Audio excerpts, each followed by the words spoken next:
L'honorable Michel Gbagbo a honoré de sa présence la double cérémonie d'ordination du pasteur Zon Nicolas et de renouvellement des vœux après 14 ans de mariage avec son épouse à l'église évangélique du Réveil de Yopougon-Sipourex. On retiendra au cours de cette cérémonie le message fort de bénédiction et de soutien de l'honorable Michel Gbagbo au pasteur Zon Nicolas et à son épouse. L'ordination, c'est le début, le commencement. On sera plus exigeant envers vous.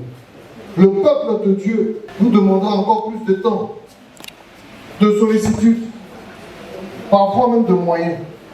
Vos supérieurs observeront et scruteront tous vos pas, tous vos gestes, toutes vos paroles à l'église comme dans le monde. Le Seigneur lui-même qui est bienveillant ne manquera pas de vous surveiller avec méfiance. Parce que partout où vous irez, le diable sera tapis dans l'ombre, au taquet, au zaguet, pour vous faire chuter. Mais c'est son rôle. C'est son rôle. Des abominations vous seront présentées comme normales. Le vol, l'orgueil, la tricherie, le mensonge vous seront présentés comme quelque chose d'ordinaire. Aujourd'hui, à Abidjan, on dit c'est le résultat qui compte. La parole de Dieu est une eau qui purifie. Même si je ne la comprends pas toujours et autant, je la lis tous les jours et elle me lave. Comme l'eau du bain.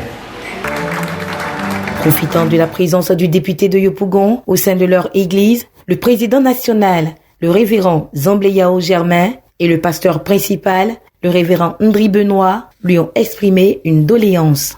En réponse, l'honorable Michel Gbagbo leur a promis porter leurs préoccupations à qui de droit afin qu'elles soient résolues. C'est après une prière dite en sa faveur par le président de l'église que le député de Yopougon a quitté ses hôtes du jour après avoir exprimé ses impressions à notre micro. L'ordination survient après un cheminement. C'est un couronnement.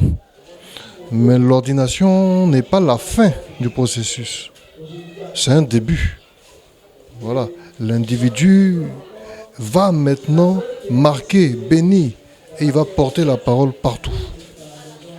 Et il va avec le sceau de son église. Mais en même temps qu'il va le faire, le Satan, le diable sera là à tout moment pour le faire chuter.